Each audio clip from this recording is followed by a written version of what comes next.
Hello guys. तो आज हम लोग सीखेंगे आपको कि आपको डीपी और 4पी क्या होती है। ये खास करके जब आप नए लाइन को लगाते हैं तो वहाँ पे ऐसे स्ट्रक्चर बनाना पड़ता है। जैसे दो पोल के स्ट्रक्चर को ड्यूअल पोल या डीपी कहते हैं हम लोग। ठीक है, जैसे आप यहाँ दो पोल के स्ट्रक्चर देख रहे हैं। तो जब सिंगल पोल जाते जाते रहता है तो एक जगह पे आता है जहाँ पे हमें डीपी देने की जरूरत पड़ती है। डीपी देने से क्या होता है कि लाइन का जो आपका ओवरहेड लाइन है उसका स्ट्रेंथ बढ़ जाता है और वह सस्टेनेबिलिटी या लंबे टाइम तक चल सकता है।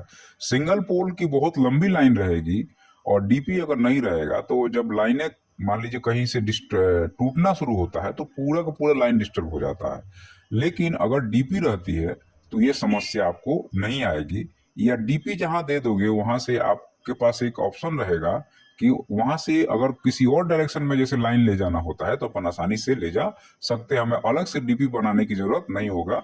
वहीं पे जो है सो हम लोगों ने भी क्रॉस आर्म और अलग से जो है सो उसमें बीम लगा करके और हम लोग लाइन को दूसरी जगह ले जा सकते हैं। जैसे यहाँ पे देखो, आप ये डीपी बनी हुई है और वहां से एक पोल और लगाए और देखिए आप यहाँ से हमने लाइन को जो है सो दूसरी डायरेक्शन में लेके चले गए। यहाँ पे भी आप देखिए डीपी बना है, यहाँ से हमने एक और पोल लगाया और नया डायरेक्शन लाइन की कहीं और लेके चले गए। तो ये फायदा होता है। अब यहाँ पे बात ये आती है कि डीपी जो है आपके लाइन इरेक्शन का एक बहुत इंपॉर्टेंट फीचर्स होता है। और जहां भी आपको लगता है, मान लीजिए कल के दिन आप जाएंगे फील्ड में वर्क करने और आपको लगता है कि यहाँ पे 10 किलोमीटर की लंबी लाइन हमें खड़ी कर रहे हैं और यहाँ से पार्टिसिपेशन हो सकता है, कहीं और हमें लाइन ले जाना पड़ेगा, तो वहां हमें डीपी लगाना जरूरी है। तो आप उसमें एस्टिमेट जब बनाएंगे तो उसमें अब ये देखिए, ये 4पी है। जो आपको एबी स्विच के उधर वाला जो पार्ट दिख रहा है ये 4पी है, मतलब कि फोर पोल स्ट्रक्चर है। तो फोर पोल स्ट्रक्चर हम लोग इसलिए देते हैं क्योंकि यहाँ पे लाइन का तो एक स्ट्रेंथ हो जाता है। मल्टीपल डायरेक्शन से लाइन जब एक जगह आती है या मल्टीपल डायरेक्शन से जब लाइन एक जगह से दूसरे जगह जाती है तो वहां पे हमें 4पी बनाना पड़ता है। ठीक है, और ये फोर पोल स्ट्रक्चर होता है। या फिर मान लीजिए ट्रांसफार्मर है और ट्रांसफार्मर हमें लगाना है तो वहां पे आराम से एक बीम कस के और ट्रांसफार्मर हम वहां पे लगा सकते हैं। तो डीपी और 4पी लाइन को मजबूती प्रदान करता है, लाइन को स्ट्रेंथ प्रदान करता है।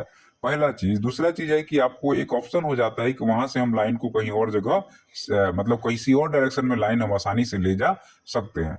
तो अच्छा, दूसरा चीज यहाँ पे ये होती है कि जो लाइन की सैगिंग होती है या आधी आता है या तूफान आता है तो डीपी जो है या 4पी जो है आपकी लाइन को स्ट्रेंथ मजबूती प्रदान करता है।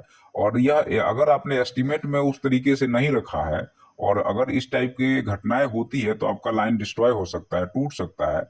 और फिर आपको एक फिर से नए सिरे से काम करना पड़ेगा, नए सिरे से एस्टिमेट बनाना पड़ेगा, जिसकी कॉस्टिंग बहुत ज्यादा हो जाएगी। पहला चीज। दूसरा चीज ये है कि फील्ड में जब अगर रियल में फील्ड में काम करने जाते हैं तो आजकल लोगों को इलेक्ट्रिसिटी की आदत हो गई है और इलेक्ट्रिसिटी लोगों को नहीं मिलेगा तो फिर आपको लोग गालियां देंगे। तो आपको जो भी इंजीनियर या सब इंजीनियर है उसको एस्टिमेट बनाते वक्त में इस बात का खास करके ध्यान रखना पड़ता है कि हमें कहाँ डीपी देना है, हमें कहाँ 4पी देना है, हमें कहाँ लाइन का विभाजन या लाइन का डिवीजन करके हमने दूसरे डायरेक्शन में लेके लाइन को जाना है। तो ये सब चीजों को एस्टिमेट जब आजकल तो खैर कॉलेजों में नहीं हो रहा है, या पहले होता था कि नहीं मुझे नहीं पता है, लेकिन इसको एस्टिमेट बनाते वक्त में इसको प्रॉपर एक प्रोसेस से बच्चों को गुजारना चाहिए ताकि बच्चे समझें कि यहाँ डीपी देना चाहिए, यहाँ 4पी देना चाहिए, यहाँ क्या संभावना है। मान लीजिए आप किसी गांव के 2 किलोमीटर